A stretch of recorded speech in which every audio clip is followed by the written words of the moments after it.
And what's going on, everybody? Welcome back to another episode of the Designated Players and MLS podcast. CF Montreal have never had a coach make it into the third year of their job, and Laurent Courtois will not be the first. He has been sacked by CF Montreal, and they are on the look for their next manager. When we started diving into that news, it got us thinking, who are the other coaches that are on the hot seat, and who's going to be the next one gone? After carrying this podcast for the last 2 months on my own, I am joined by Mr. Slide in on the coattails of my success. It's Connor Wright back again. How we doing, buddy? Good to see you. Hey, shut up. Did I ask? I didn't ask for your opinion. I'll be honest, I'm going to come in with the heat because there hasn't been enough animosity on this podcast since I've left. So we need more arguing, we need more anger, and I'm here to bring it. But I honestly I don't think this episode's going to bring it because I have this gut feeling we're going to be in agreement on a lot of things here. No, we got tons more in the future we'll be arguing over. And the only thing I'm gonna have to, I mean, like when you sit here and like, oh yeah, no, it's Montreal are doing great, we're gonna have to argue. But other than that, we the one thing we will always agree on are that scarves are neat and cool and we like to show them off. So what are you rocking today? What do you think? Actually, no, you wouldn't expect this one because I don't know if I don't think I have a CF Montreal scarf, so I brought out another team with similar colors. Um, Big shout out to the Montreal Impact That's respect. team that doesn't exist anymore.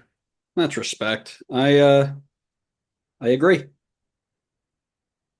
Double meat in the middle, double meat in the middle, kinda. There you go. But we've seen this one a bunch. I haven't gotten a new one in a while, but you know what we're rocking. We're talking about CF Montreal. I don't need to do Where's Connor because we know he's right here, right in front of us. So we can just dive right into it. And we're going to talk about CF Montreal, who, after literally 5 games with one of the worst roster spends in the league and only 1 point in those games with 2 goals scored and 9 goals against, all on the road, by the way, because their stadium's under construction for like the 19th time in the last 5 years, have moved on from their coach. I want to give you the chance here to share what your thoughts were when I told you about this news. I mean, it's an interesting one to say the least, considering the coach has been given like basically no support. You talked about the roster spend. I'm sure we'll go dive deeper into the roster spend. But I mean, come on. I think anybody that follows this league at all knows that this team does not spend in the slightest and has not spent in the slightest for years now. It's like, of course, you're not going to be challenging at the top of the table unless you have a once in a generational type coach like Wilfred Nancy, who you let walk away, by the way. You had him. I mean, maybe you threw all the money in the world at him and he still walked away, and that's kind of out of your control. But I seen the track record. I kind of highly doubt that. So yeah, I think it's harsh. I mean, I think Courtois deserves another chance somewhere else, but I guess maybe they're looking to shake something up because I mean I know you listed out all the factors, but the reality of it is the start of the season has been tough for Montreal. I mean, they're sitting the bottom of the entire table. I mean, they're below teams like New England, Toronto, SKC. Like the train was headed in the wrong direction, but I still think that's not necessarily because of Courtois. Maybe he wasn't helping that, but probably could have gave him a little bit more to work with here instead of just handing him a I don't know, a butter knife and asking him to go take down Godzilla. I like that. Butter knife to fight Godzilla. That takes David versus Goliath to a whole new level, but you're completely correct. I believe it was Tommy Scoops who put this out, and somebody can correct me if I'm wrong. CF Montreal have never spent a single penny on a designated player. They've either gotten them through trades, or they've gotten them through free agents, or they've gotten them through free moves. Never once have they gone out and bought a player.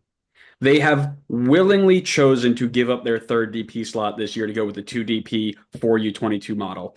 And they still haven't finished that roster build. There's still an open spot left. Their only designated player on the roster is hurt. And now that Courtois hasn't performed a miracle, he gets cut. This is insanity, right? And Also, your lack of also add to that their DP is like already been labeled a flop within this league. correct, your lack of like frustration, you're just kind of like, oh yeah, it's interesting. This is insane, right? This is one of the most short-sighted ways to highlight the inefficiencies of Saputo as the owner, right? And this has been something since he's come into it. And I don't even know when I think he owns it from the beginning, but he consistently underspends on this team. He fills the roster with Bologna loanees, right? It's Bologna that they come from, and they never cut it in MLS. I think what was the last good Bologna loanee? It was the English guy, Burks, Oh, right? yeah, Liam. no. Oh my God, who I got was to it? look this up now because I'm going to be bothered if I don't. I know. Oh my God, Banks, who Louis was Banks, Louis Banks, or Binks, Louis? Louis Binks. Yeah, yeah, Yep, Louis yeah. Binks. Like three different names. Finally got on it. Louis Binks, who's now playing at the championship level and doing all right for Coventry. I think he's in the promotion playoffs, so good for him. But I mean, look at this, right? Like, that's the last time we saw that, and he hasn't played for Montreal since 2021. Crazy, right? They've had others that have been okay, but he's the last one I remember being semi-decent, right? And then you expect him, the coaches, to work miracles with the worst roster in the league. And I don't understand how many times he needs to go through this before he realizes that you can't do that anymore. 4 years running, they have only had one designated player on the roster. They had two to fill this year. They probably had two to fill last year, and they had three the years before that, and they've chosen to go with one, which is crazy. I Well, think here's sorry, one more. The yeah. last one I want to put, like, I'm trying to put this all into perspective for the listeners, and I'll let you go. Charlotte joined the league 3 years ago. In those 3 years, they have taken in four less designated players, seven total, than Montreal has had in the last 20, right? What they joined the league, or I'm sorry, in the last 15. They joined the league in 2011, I think. So Montreal have had 15 years. They have bought 11 designated players. And I say bought with air quotes. They've never actually bought anybody. We are now on year 4 of Charlotte, and they've got seven already. How is this even like realistic? What I was gonna add to that too is just the fact that like anytime they have a good player too, always sell them. Yeah, Always sell them. I mean, what was the one good year that Montreal has had in like the last, I don't know, like decade? It was the 2022 season with Wilfred Nancy in charge, working miracles with this team, reviving careers of guys like Jordy Mihailovic, and then the literal end of the season, Ismail Kone gone, Alistair Johnson gone, Jordy Mihailovic gone, Wilfred Nancy gone, completely gutted the entire team. Kamal Miller gone. I mean that I can't remember. That might have been midseason, but still gutted the team. They finally had a good year. They had a really great coach in charge. The team was young. I can understand wanting to capitalize on some of the moves. I mean, $8 million for Kone, I think was a good deal. You take that, but you gutted the team. You did not replace it with like nearly enough to replace all these guys, and then you handed the keys to, yeah, I don't even remember who was after Nancy, and of course it hasn't worked. It might have been Courtois that came it's right after Courtois. Nancy. Yeah, I it's can't. Courtois. Of course it hasn't worked. It's like you're asking him to like. I think it was a fluke that they found Nancy, who just happened to be like a really good coach, and he was able to get something out of it. And it's like it just feels like they're trying to have every other new coach come in and do the same thing that Nancy did, which you're just not going to get. I mean, Nancy's like a top of the line coach who, first of all, you let leave. You could have maybe kept this up if you kept Nancy, but you didn't. He left. Probably because you wouldn't spend and bring anybody in. Imagine, imagine what this team could have been had Nancy been able to stay, keep the pieces that he was building up, and then add in the fact that you had designated player spots open that you could have used on this team. They would have been crazy. They would have been crazy good. I mean, I think Jordy would have still occupied a designated player spot because he was using one. Wanyama was on the roster still, but you had Kike Struna taking up a DP spot. Wipe that off the board. You have another designated player you can just add to this team that finished third in the Supporter Shield race with one of the best coaches in the league in charge. This team could have been battling at the top of the East for seasons now, but they gutted it and didn't replace it. And now they're asking their coach to work miracles with a roster that I'll be honest, I think there's some potential in this roster still, but they're just not boosting it up in the right places to actually make it competitive. Yeah. I do want to correct myself. In between Nancy and Courtois, can you guess? A young, Uh, exciting I upstart. can't remember if he was an interim, and I don't remember if it was here. But was Simon in charge at all? No, not Lawrence Simon. Simon Spent time in other teams in the Eastern Conference, preferably in as a coach? Washington as a coach. Young upstart Perfect. Perfectly bound where? Washington? down in Washington, D.C. It's obviously not Troy Lesane. It's not Troy Lesane. He went from D.C. He got canned Was it early. Benny? No, it wasn't No, Benny. What's Hernan Oh, Lasada. oh yes, you're right. Yeah, forgot about Wow, him. we I thought forgot I the thought he was Lasada era. before. I thought it was before Nancy, but he wasn't. Um, but anyways, just sorry, just fun trivia. We haven't done trivia in a while. We got so much more we gotta throw back out here. Going to 5 days a week. Here we go, baby. We're going 7 days a week. And anyways, sidebar. Listen, this is MLS 4.0, and here there's not a problem with cashing in on your young players. The problem is the non-reinvesting part. How many players do we see LAFC send away? How many players do we Plenty. see get sent away from Inter Miami, for example, who sold a ton of players this offseason? The key is not, oh, we need to hold on to everybody until the end of time. The key is taking whatever you get and reinvesting on time. Look at Atlanta as well, by the way, right? Like go on and sell players, and they have a couple of bad seasons because they're mid and terrible and whatever.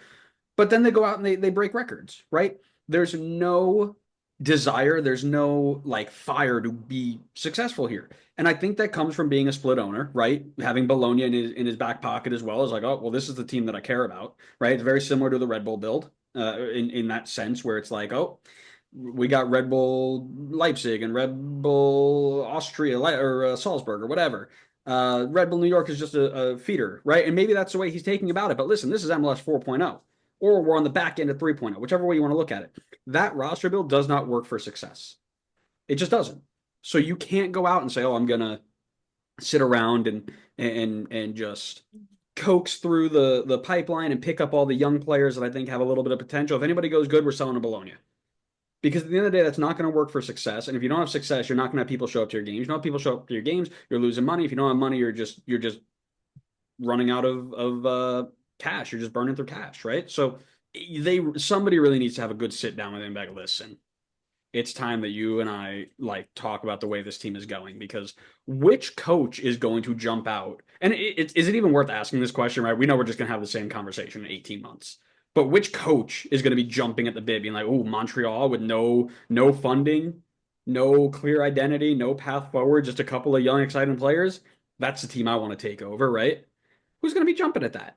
You're gonna have to get someone that hasn't had the experience yet, like someone who hasn't had this opportunity. You're definitely not, to your point, gonna get someone that's experienced and has time, like as a head coach in this league, or probably even like strong head coach pedigree in other countries as well. Like you're gonna have to get somebody like a Courtois who's taking the step up to this level. Because exactly to your point, like why would I, if I'm experienced and I have options, why am I going to go to the team that will not spend and back me at all, and is going to take my good players, sell them, and not reinvest? Well, and then like you think about it, right? The one of the names that pops in my head is like Eric Ramsey at Montreal, at Minnesota, right? The odds of you going for a young coach who's in Europe who wants to get his feet, like I see that happening two different ways, right? You have Eric Ramsey who came over and has done very, very well with Montreal, or you have somebody like Wayne Rooney, a young guy who doesn't have a lot of coaching experience. Guess what? He flopped at DC, and you saw how his coaching career has gone. Odds are you're probably getting one of those versus an Eric Ramsey, right? If I'm CF Montreal, there's only one name that I'm trying to coax over the border. And I'll give you a little bit of a hint. You tell me. Jose Mourinho. Um, I'm not trying to get I, that I guy I over. heard I heard he's dying to go to Montreal. I heard that there's nothing he wants more than to be salary capped and preventative from spending. Um, Yeah, I heard he's a huge fan of Bryce Duke, so I think that's his pull there. which other team in MLS never buys players, wants to go with a youth setup, make money from moves, and is okay with just being generally successful and just let go one of their big coaches? Philadelphia. Correct. So who am I looking for? I'm calling Jim Curtin right now. And I'm saying, Jim, There's no way. No this is the project way. for you. Remember how frustrated you were that Philly didn't give you any money and you had to keep selling all your players and you were like, I want something different. How about do the same exact thing but in Canada? Right? That's something different. It's different. It's a different culture. But listen, It's like a that different that is country. that's the only coach off the top of my head that I'm thinking they would be looking for, because that's the setup they want to go with. But the problem is, like you just said, no shot. There's no way he takes another job like that. I would no. If I'm Jim Curtin, I would never. Like there's going to be plenty more openings that will come up during this year for teams that have much better situations that he can jump in and like actually have a team that will back him and spend money Yeah. and not Montreal. Montreal, I'll take it one step further. I think Montreal would be a step in a worse direction than what Philly was going through because at Oh yeah. least Philly had a stronger youth system, I would argue, invested a little bit at least. They would buy some players and would use at least their designated player spots. Yeah. Yeah. I mean, I can't imagine anybody's going in and being like, okay, I've done my research on you, and I know you don't spend money. So here's the deal: you're buying me all the DPS and all the U22s that I need, if they even know what that means. But you're going to give me the backing that I need to make this team successful. Saputo's going to laugh him out the door, and then it's going to be okay. We're left with no manager. And it's Marco Donadell who's trying to bring him up from nothing. It is a really tough situation, and CF Montreal fans deserve better. They've been through however many rebrands and however many name changes and all of this mid levels. Like even Chicago, for as bad as they have been, at least gave it an effort. These guys aren't even given a shot. Oh yeah. I mean, like look to the to credit of Chicago, right? Like their track record of designated players is awful. It is dreadful. But they have like the longest list of designated players out of every team in their history because they're at least willing to try and fail and then try again. And Montreal has not even tried to begin with, basically, at least within the last five or really like the last decade, unless it's been a Bologna player or somebody else from within MLS. They have not tried at all, unless your name was Victor Wanyama. Which is Uh, a criminal, by the way. Yeah, I don't understand how Victor Wanyama stayed there for so many years. Dude's I getting guess he just paid really bank to liked do Montreal. nothing. You're damn right I'm staying there. That's fair. That's a good point. Well, listen, while we're on the topic of managers and moving out, there are other teams that have to be thinking, okay, well, if the first domino falls, it's time. Like, and you've seen it, right? The earlier it starts, the more coaches get fired. I think what we lost a third of them last year, and that started halfway through. So you got to be thinking some other coaches are on the hot seat, and there are other teams that are thinking about it. Got any names that we should be keeping an eye on? And Well, I know, and I here's the thing, by the refuse. way, sorry, by the way, you're welcome for waiting until week 6 to do this. I know how much you hate when we do it on week 1 because you can't make opinions on week 1 I mean, how can you make an opinion on week one? easily. Uh, um, I refuse to say he who shall not be named Say it, because say it. That's why I no, gave no, it to you no, first. no. Not gonna say it. I did it last year and it didn't work out. I'm not gonna do it again. I'll look like an idiot. I'm gonna say New England is a one that jumps out to me immediately. That team, in some defense to Caleb Porter, has not been a great roster build. I feel like this offseason was not a good one for them. Me, just in my personal opinion. I know they made a lot of changes, but I not in love with the changes that they've made. And in the very early sample size so far, it's kind of looked like that might be the case. They have had a very slow start to the year, 1 point and only one goal scored. Um, Not very good to say the least. And I just feel like the culture at New England has not fixed itself. I feel like it is still a bad situation in New England. It just and I'm not in the locker room, so I can't say this for sure, but just vibes. That's just all I'm going off of. Vibes just don't feel like they've been fixed in New England. You're not in the New So, England locker room? huh? You're not in the New England locker room? Well, I could have been. Maybe somebody should have guessed that during the last couple of weeks. I don't Could have think guessed anybody it. wants to be in the New England locker room. That's why it never crossed anybody's mind. That's a fair point, but maybe that's where it could have been. You never know. It's a little tough because like I'm trying to focus on the teams that are struggling right now. Like Toronto is struggling, but like they're not in a situation where I think they're going to be looking to get a new coach again already, like 5 games into tenure. And I genuinely just I don't think there's any way that Peter Vermees ever gets fired from his job, even though it's long overdue I'm telling and you, they're on 1 point again. Um, I'm not going to say that he's on the hot seat because I just don't think it's possible. I If think we he'll be the head say coach forever. if we say it enough times, it will happen.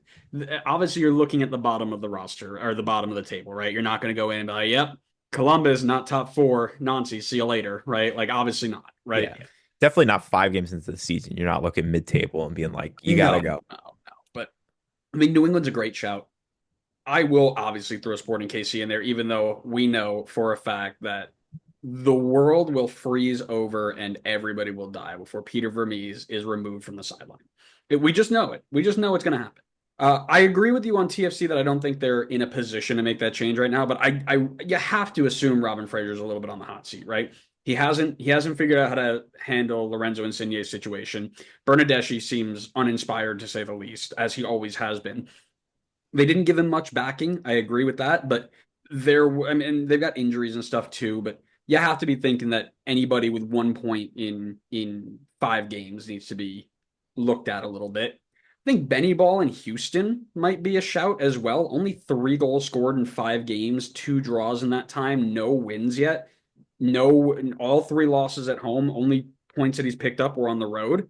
Now, again, he lost a lot of those people in the midfield. He's trying to rebuild his team. I get it, but that's not a great return. Even Sporting KC has scored more goals than you, right? Even the Galaxy. I don't mention the Galaxy here because we understand their injuries and stuff like that. But the big one that I'm going to throw out there, and it's not a this guy's getting fired tomorrow, but how long is Ronnie Dyla's leash?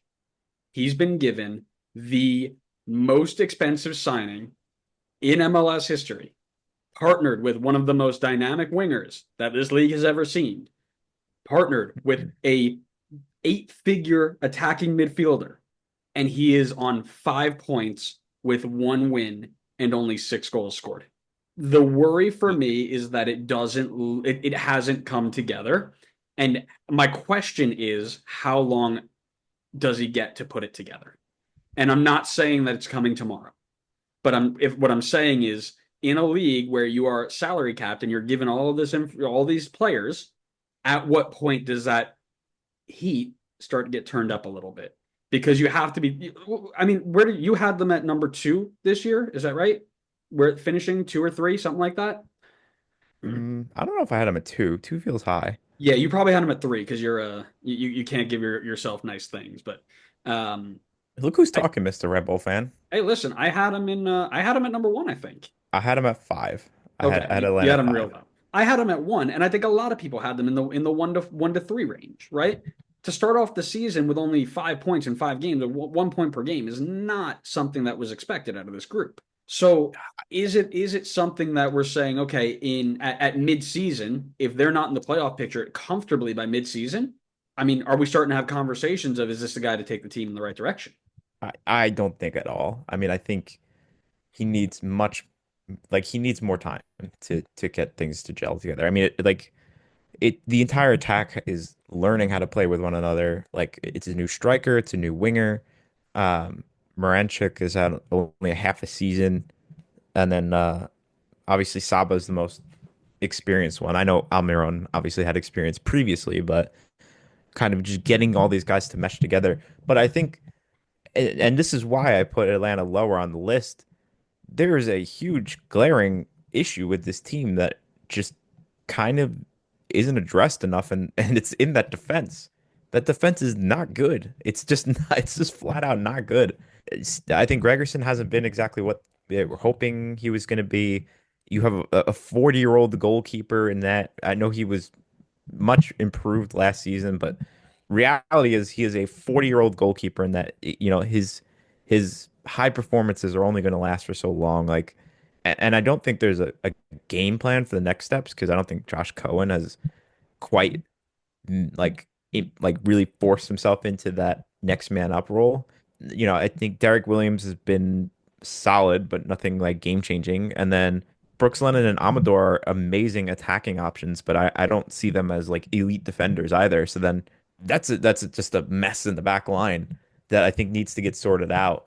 Hopefully in the summer they start to make some changes there. I think they're still kind of working through getting rid of older bad contracts and kind of replacing it with more contracts that'll be better for the team, better for the long term. And I think Dyla is gonna need more time to like work on this project. So not to mention their schedule has been tough so far this year. I mean, away at Charlotte, home against Miami, away at FCC. Like that's three of their 5 games. Those are Come on, tough say the fourth games. Those one. are not Say the easy. fourth one. What, home against Red Bull? Home to Red Bull, toughest game they had. What a defensive performance. I was there for it. Brilliant, really. That's honestly like that. Jokes aside, like Red Bull is not exactly a walkover either. They probably should have been able to take 3 points at Yeah, home it was against Red Bull in terrible. that game, but Yeah. still not a walkover. So yeah, I think he definitely deserves time. I'm actually gonna throw another shout out there, Go ahead. because I was kind of overlooking it before, but I'm gonna throw out Neville at Portland. Man, I had that on the list and I was like, I don't know. I think that's more of a stretch than anything because he's still okay. I feel like okay is not the bar that Portland sets. I mean, Portland's a competitive team. Like they spend money, they're used to competing at the top. Their rivals are constantly at the top. I just don't think you could sell it to the Portland fans that being okay is like the bar to like keep your job and stay in things. Because like Portland was not good last season. I think So, both of us can agree on that. mhm. They snuck into the playing game and then got smacked. And this year they're not any better right now. They're in the exact same spot. They're ninth. I mean, it's 5 games in, but they're ninth in the table. They got a negative goal difference. Things don't seem to be going any better. I know they had the whole Evander thing going on in the offseason, but they sold him or they got rid of him. They brought in a replacement. Like they've given him enough pieces to work with. They brought in Jonathan Rodriguez as well. The back line should be strong. Like they've bolstered that back line. Kamal Miller they have, Zach McGraw. Like there's good pieces here. They brought in Kerpo. He's just not making it work with it. I feel like Neville, in my opinion, Neville should be on the hot seat. I don't know if he will be. I think Portland's got to strive for better than this. Ready? No, no using Google on this. I want to test your Oh God. I want to test your what's it My called? ball knowledge is dusty. I Not haven't had ball to knowledge. use it. What's it called? Nostalgia bias, okay? When's the last Okay. time when's the last time Portland finished top 7? Top 7? Top 7. Probably hasn't been that long. Maybe 2 years ago? 2021. Damn, They're in 2021. their fourth season without a top 7 finish in a conference of 13 to 14 teams. I remember the Portland of old where we were like, oh, man, these guys are legit. By the way, that was when they made MLS Cup final. Ever since they made MLS Cup final, it's been downhill ever since. So I understand this idea that Portland wants to be at the top level, and I get that. But their last 4 years have not indicated that they are a team in that echelon, right? And their spending has been okay, like they've been aggressive with it, but the pieces just might not be right. Maybe you need to go and blow it up and do it again. Is that on the Or coach? maybe the piece or maybe the pieces are right and And the Neville's coach not the doesn't do right it. piece. Absolutely. No, I get it. That's where I was going with that. Is it the coach's fault? Possibly, right? It very well could be. And you get to see and I'll use Chicago as a good example, right? How many coaches Chicago go through before our Lord and Savior Triple G comes in and now has them in a fighting for a top 4 spot, right? The coach matters. Like I'm not out here saying it doesn't, but is Portland the right example of that? I don't know. Because you lose a guy like Evander who gives you what 60% of your goals last year. Now you're trying to figure out a way to replace that. That's a big deal, right? And a lot of Jonathan Rodriguez's goals came out of Evander's service. So what are you trying to figure that out is very similar to me in the way that Atlanta is trying to figure out their attack, right? Okay, we've lost this big piece. How do we fix it, right? Or the same way that LA's been struggling right now. LA's been struggling because they're missing a guy who took the ball 800 times a game, touched the ball 800 times a game, and now is replacing him with somebody who's a defensive midfielder. It's difficult, right? Especially in a league like ours where one big player does make the difference. So I agree that it's not like his seat's warm. I'm not saying it's burning hot, is what I'll say. Hear me out on this one. Oh, Lord. To tie this full circle, I think Portland could be a good spot for someone like Jim Curtin. Bring Okay, him in, I'll hear that. I'll hear that. bring him in. It's a team that clearly is willing to spend money, right? Like they brought in Jonathan Rodriguez. Like they lost Evander, but they replaced him very quickly with David Da Costa, who I think is looked pretty decent so far. I mean, very early, obviously. And now you're putting someone with a very like proven experienced track record versus Neville who was coming in and I will fully admit I was definitely more on I thought Neville was going to do a better job here in Portland. I was definitely giving him the benefit of the doubt here, but it's not like his resume was great coming in. It really wasn't. His time in Miami, granted, was tough because they weren't they didn't have Messi yet, so he couldn't just ride Messi's coattails. But it wasn't like it was a great track record that he's coming in with. But you bring in a guy like Jim Curtin, that is a great record to bring in, and combine that with the fact that they're willing to spend and they're ambitious, and I think there's good pieces on this team already. I think that could be a good recipe there. But that's also dependent on if Jim Curtin would want to go there. The one thing I would worry about is that Western Conference football and Eastern Conference football very different things. I've noticed that as I watch some more of that Sunday night soccer, you notice it. Eastern Conference feels very much like run and gun, hit hard, find it and go. Whereas in the West, it does feel a little bit more possession oriented, slow it down, figure things out. Um, and that's team to team, right? Like watching Red Bull, watching Philly, watching, all these other teams that do this high press. And I think of somebody like Bradley Carnell who tried to do it in St. Louis and was successful for a year and then it failed on him. Now he goes over to Philly and he's got Philly top of the West or top of the East rather. So would he succeed there? I'm sure he would, right? He's the guy, right? He's Jim Curtin. He's one of the top five managers in MLS history. And you can argue he's not five or four. So no, listen, I think it's a really interesting shout, but I don't think Phil Neville's going anywhere anytime soon, at least. But Yeah, all I will say in Jim Curtin's defense, to your point there, is that Greg Vanney was able to do it. He was successful in Toronto. He's gone over to the Galaxy. I think he's been successful there as well. mhm. Who's to say that someone like Jim Curtin, who's clearly a very, very good coach, can't do the same? Just Interesting.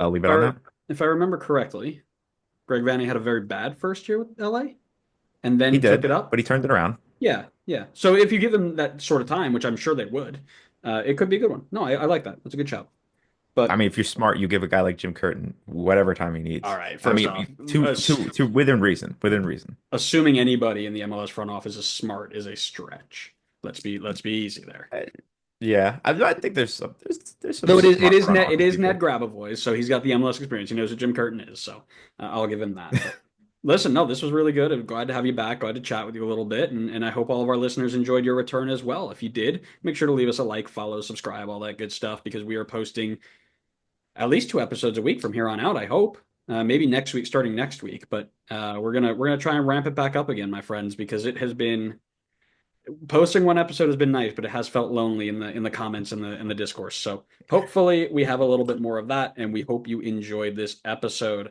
This is usually where I tell you, plug where you are, but everybody knows who you are, so we don't need to do that. Thanks so much for listening, everybody. We hope you enjoyed it. We'll see you next time on the next episode of the Designated Players and MLS podcast. See ya.